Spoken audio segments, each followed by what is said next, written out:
So on the mannequin, this is the center back of the mannequin. So the center back of this mannequin is the folded side I have on my pattern paper, which I call the center back of the neckline. From this point, which is the center of the back, coming to the front is half of the neckline. Then the remaining half falls on the center back to the front neckline. So which means the opening of the collar will not be at the center back, it will be at the center front. At the center back, there is no opening, it is folded, to be unfold.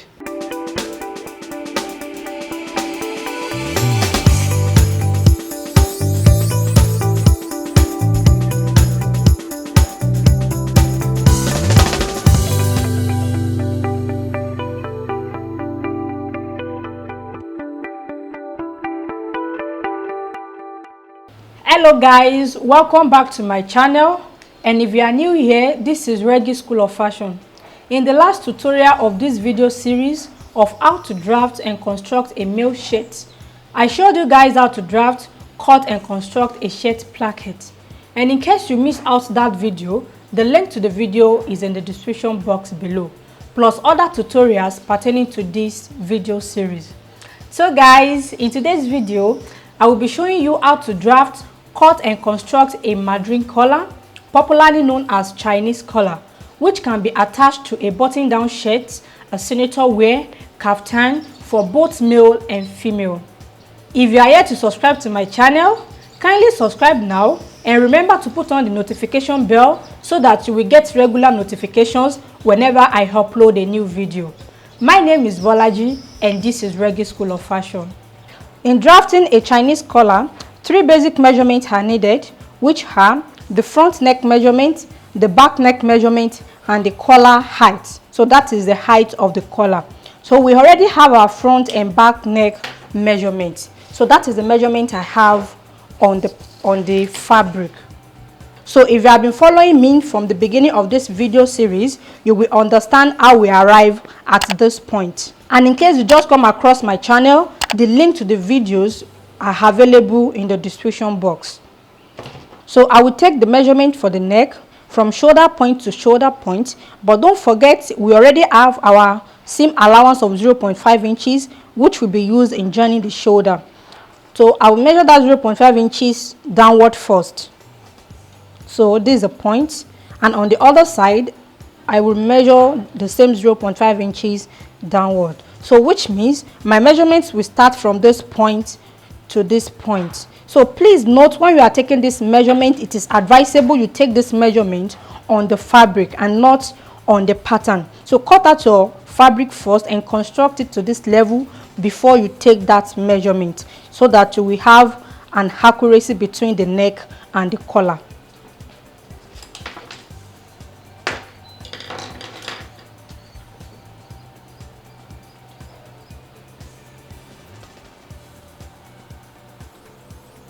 Also, I'll be taking the neckline measurement for the front panel. You can see I already have this in 2 sides.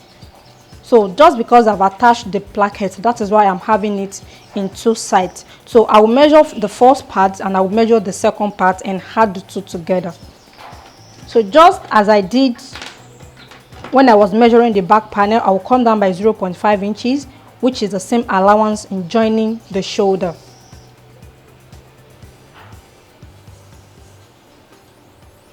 So I will take the measurement from this point and stop on the placket. Then I will start on this point again and measure to this point. Then I will add the 2 measurements together.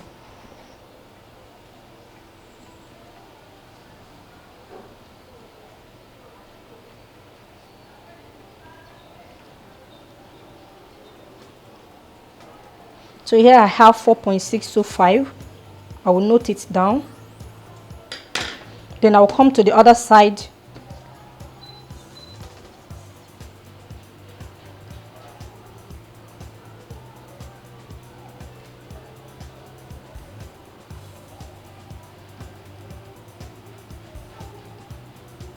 And here I have 3.875.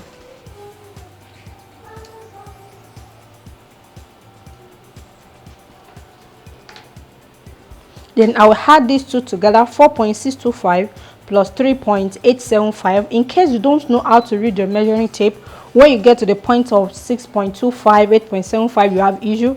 I have a video on how to read your measuring tape accurately, purposely for pattern drafting. The small lines you have on your measuring tape, how to read them, convert your fraction values to decimal and your decimal to fraction value. The link to the video will be available in the description box. So I already have my measurement for the front neck, the back neck, and the collar height. For the front neck is 8.5. This measurement will be divided by 2. 8.5 divided by 2. The back neck is 7 inches. 7 inches divided by 2. And the collar height I'm using is 1 inch. You can use more than 1. You can use 1.5. You can use 1.75, and you can use 2 inches. This depends on your preference. But as for me, I'll be making use of 1 inch for my collar height. So 8.5 divided by 2 gives me 4.25. And 7 inches divided by 2, that's 3.5 inches. So I will start by drawing a border line at the edge of the pattern paper, and also my pattern is on fold. So my pattern paper is on fold, purposely because it is a collar. So this is a folded side. This folded side is the center back. So I will label this side as the center back. So this is the center of the neck at the back.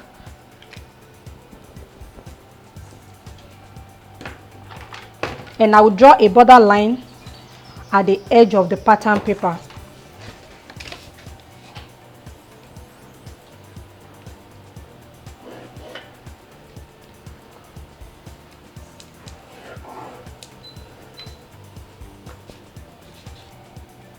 So this is the border line. This border line is the neckline.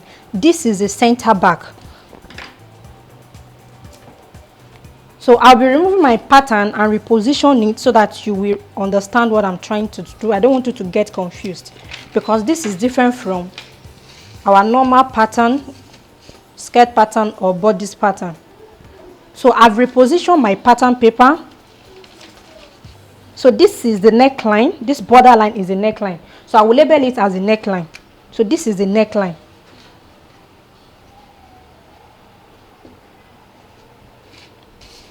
And this is the center back of the neckline.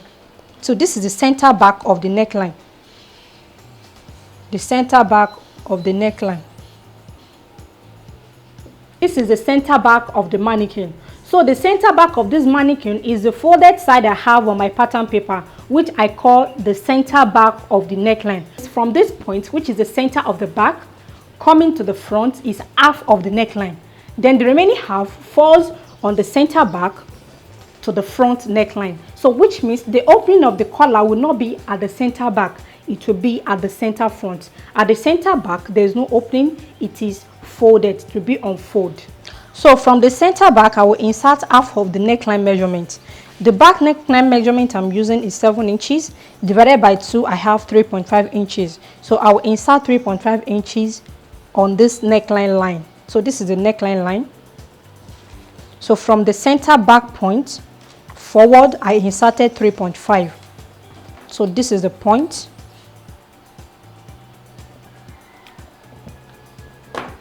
Then from this point, I will insert. So from this point, I will insert half of the front neckline as well. The front neckline measurement is 8.5 divided by 2 gives me 4.25. So the 4.25 measurement starts from this point. So that is where the back measurement stops. You know, the front neckline and the back neckline are both together. What they share in common is the shoulder line. So which means this point will fall at the shoulder line. So I'll insert half of the front neckline, which is 4.25. So this is the point. Then I will take my ruler and bring this point upward with a straight line, making sure the line is straight. So I have lines on my ruler, so this will be a guide for me to know when I have a straight line. So I'm taking this upward. So from this point to this point is half of my front and back neckline measurement. So the next step is to shape out the neckline. You can see what I have here is a straight line, and our neckline is not on a straight line. So I'll be shaping this to have a curvy effect of the neckline, and I'll be doing this by measuring 0.5 inches forward on this straight line. So that is where the front neckline measurement stops. So I will come up by 0.5 from 0.5 inches. Then I will take my curve ruler and connect this point to the straight line in order to make this area curvy. So it's just a slight curve, as you can see. So with this, my neckline will not be on a straight line.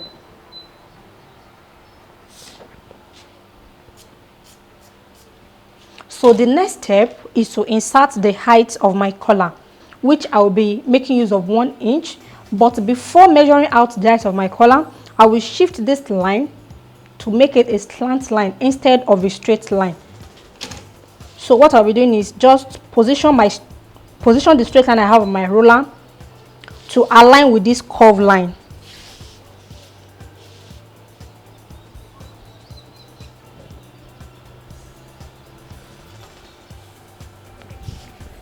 So this is the straight line I crossed out, and this is the new slant line.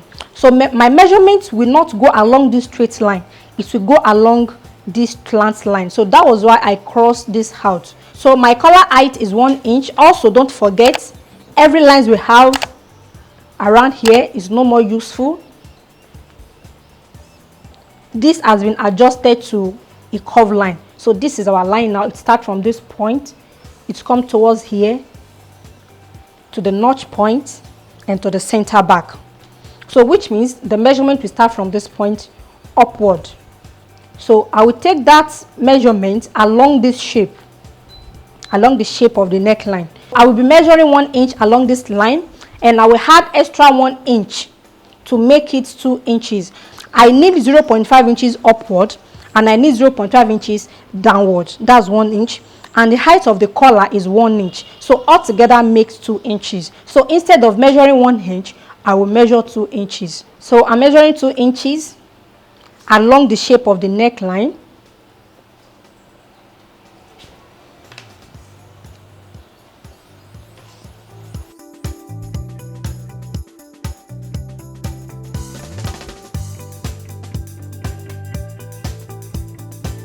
So after marking, I will shape it out with my curved ruler.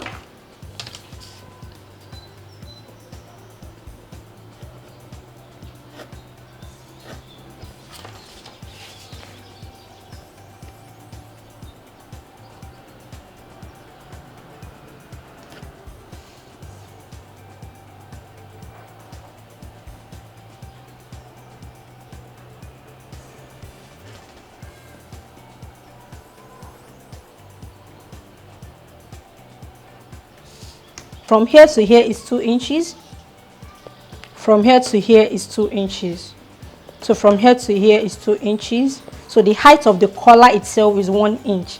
So after constructing this collar, what I will have left is 1 inch. I will remove 0.5 inches from here and 0.5 inches from up. So this is the down part of my neckline. So this part will be attached to the shirt, and this is the upper part of the neckline. So the last step is to shape the edge of the collar in order for the collar not to have a pointed edge. So I'll be doing this by making use of my curved ruler, and the positioning goes thus: the curved part of the ruler, so that is the part that is very curvy, that is where the curve starts. So I will place that curvy area around the edge of the collar, like so, as you can see. Then I will shape that area.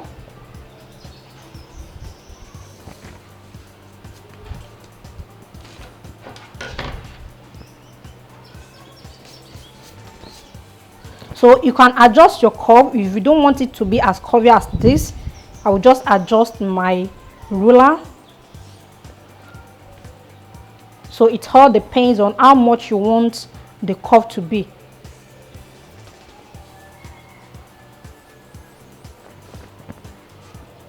So I can use this and I can use this, and you can still go ahead and adjust to your taste.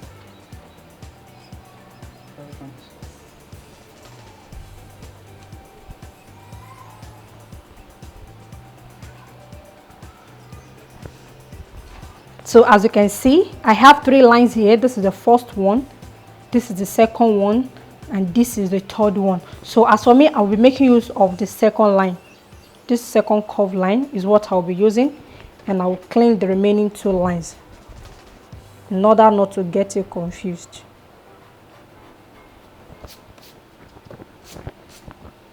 Our Chinese collar is ready. This is the down part, this is the upper part, and this is the edge of the collar. So the next step is to cut it out. I already have my seam allowance added to the measurement, so there is no need of adding seam allowance anymore.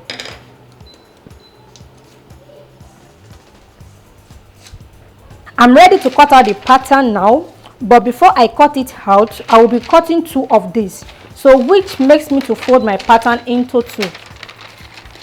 I'm doing this because I want the 2 pieces to be equal. I want accuracy in both patterns. So I'm folding into 2 because I have enough length for my pattern paper. So which means I'll be cutting the 2 together. After cutting, I will explain why I'm having 2 pieces. So in order to secure my pattern, I will staple the 2 patterns together.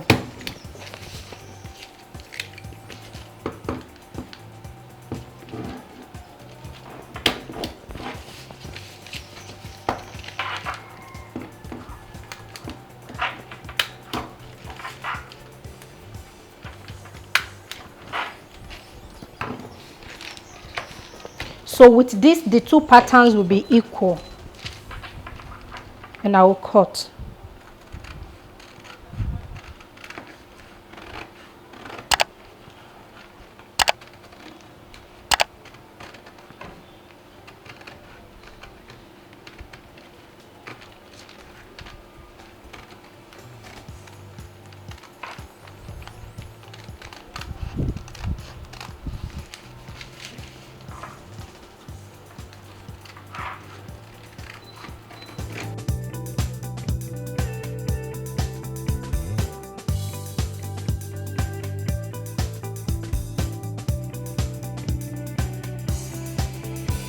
I have my 2 patterns cut out together at the same time.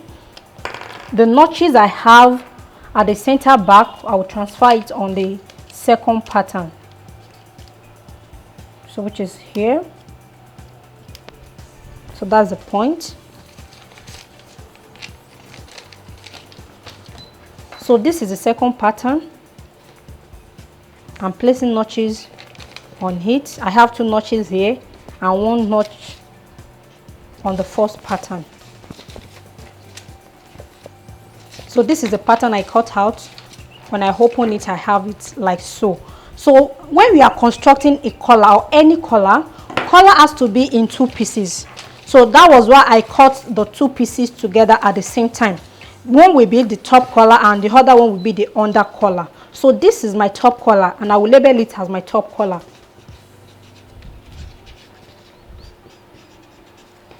And this is the under collar.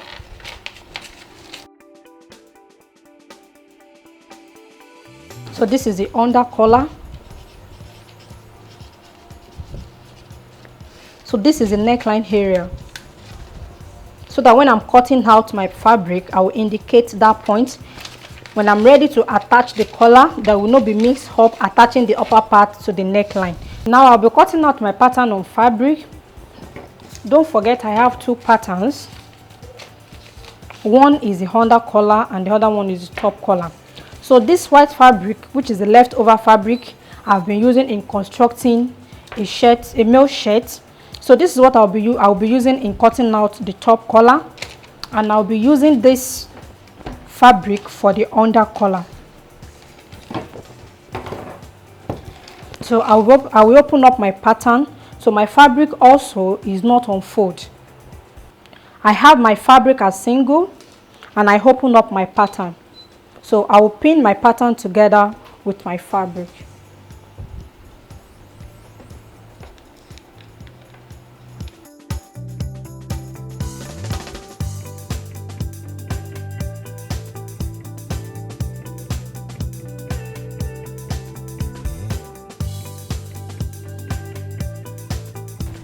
So I'll put this aside and pin the under collar. Now I've pinned the two patterns together with the fabric. This is the top collar and this is the under collar. Now I'll be cutting them out.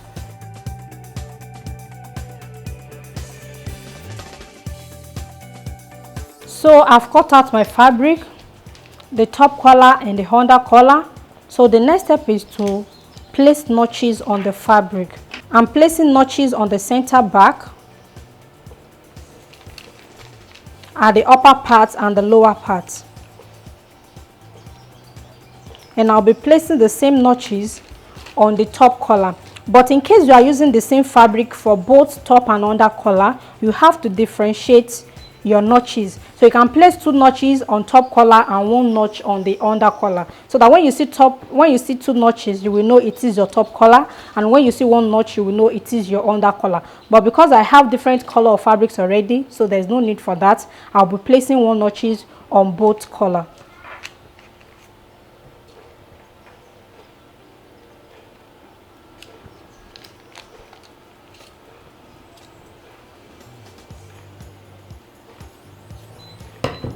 After this step, I will iron an interfacing on the wrong side of the top collar, and I will iron on the under collar as well. I'm ironing on the under collar because my material is silk, is not a cotton. But if you are making use of cotton material, you can ignore ironing and interfacing on your under collar. Now it's time to attach the collar to the shirt, but firstly I will construct the collar and I will align the two pieces. This is the top collar and this is the under collar. So I will be aligning the two, right side facing the right side.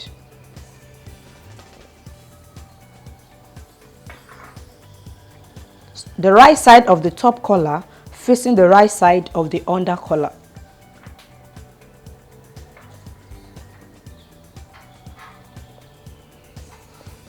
So don't forget, this side is the neckline, so I'm not stitching the neckline area. I will start stitching from the edge of the collar, which is this point, and I will stitch with 0.5 inches allowance I added.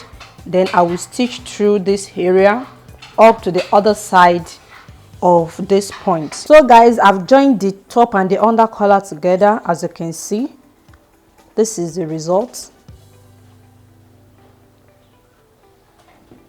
So I stitch from this point. I measure 0.5 inches upward. That is the same allowance I'll be using in attaching the collar to the shirt. So I left 0.5 inches upward at this side, and at the other side also I left 0.5 inches, same allowance. So I start stitching from that 0.5 inches point all through the edges of the collar. So the next step is to top stitch on the under collar, and I will start from the beginning, which is this side, all through, and I will go as far as I can when I get to the other side. So after top stitching, I will notch the same allowance, then I will trim it down, then fold the collar inside out like so, and I will give it a good press. And I'll give it a good press. I'm turning it inside out so that you can have idea of what I'm trying to say.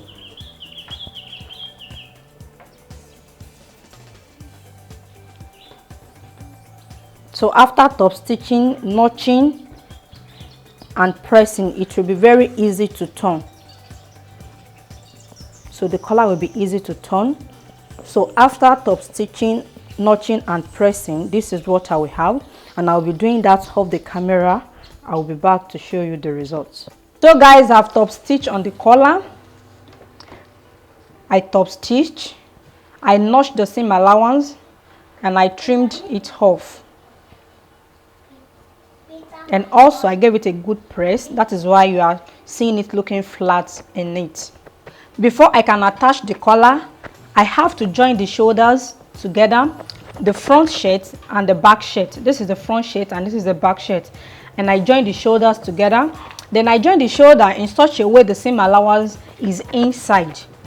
So in case you don't know how to do this and you want me to do a tutorial on how to join the shoulder lines together in such a way the seam allowance will be inside, the wrong side of the shirt will be very neat. You can see there is no seam allowance. This is the wrong side and this is the right side. So the same thing on the other side. If you would like to know how to do this, so I would like you to drop your comments at the comment section. We're giving you details on how to join the shoulders together without having your seam allowance at the wrong side. So after joining, I gave it a good press as well. That is why it is looking flat and neat, and I will top stitch before attaching the collar. Now I'm top stitching on the shoulder line, and I'll be making use of my domestic sewing machine.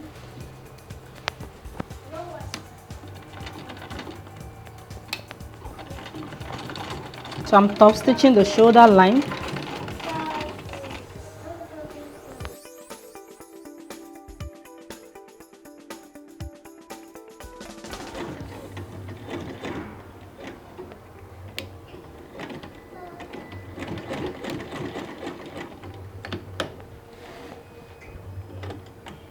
So guys, I've top stitched on the shoulder line. Now I can go ahead and attach my collar.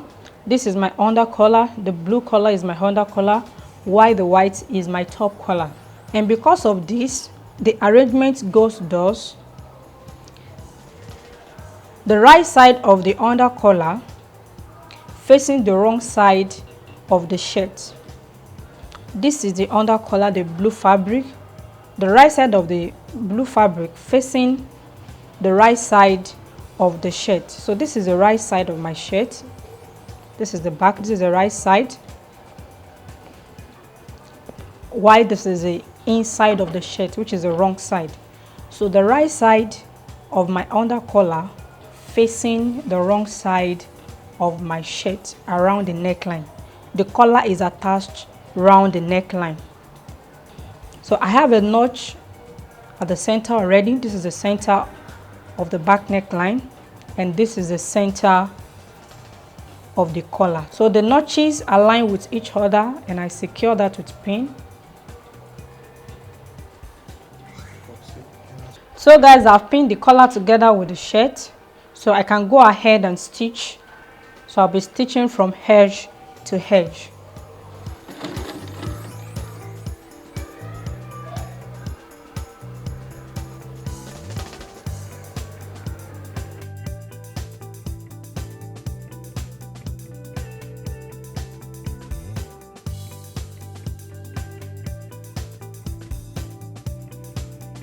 Now I've attached the collar together with the shirt, as you can see. Then I top stitch on the under collar. So this is my under collar and this is my top collar. After which I iron in my seam allowance, which is 0.5 inches, which I will be using in covering up the seam allowance I have here, like so. Then the edge of my collar, I turn it inside out on both sides, and I will make sure the edge really come out well with the help of my scissors. So I'm doing this gently so that the seam doesn't rip off. Then I will come to the other side as well. Make sure you trim down the seam allowance as much as possible so that this area will not be bulky.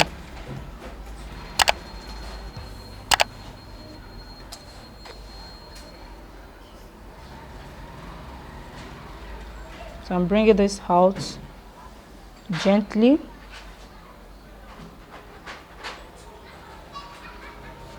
Okay, I'm good with that. Then I will fold in my seam allowance neatly and make sure it covers up the seam allowance I have there. Then I'll be pinning it down before stitching at the edge. So I'm giving it an edge stitch.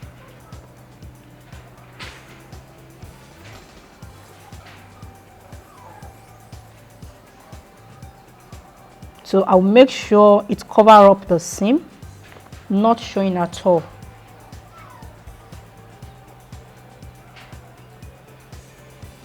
As you can see, this method is very easy and simple. Very easy and simple.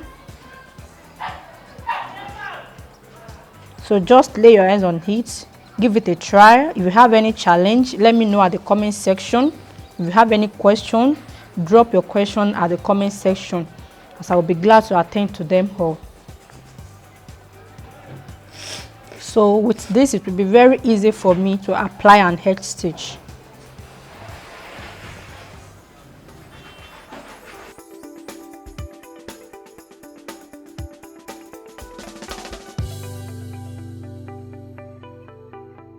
Now I'm applying an edge stitch on the collar, and I'll be going slowly because I want it to look very neat, because this is the right side of the collar. This is my top collar. This is what we show on the wrong side, on the right side of the shirt. So I will take this slowly.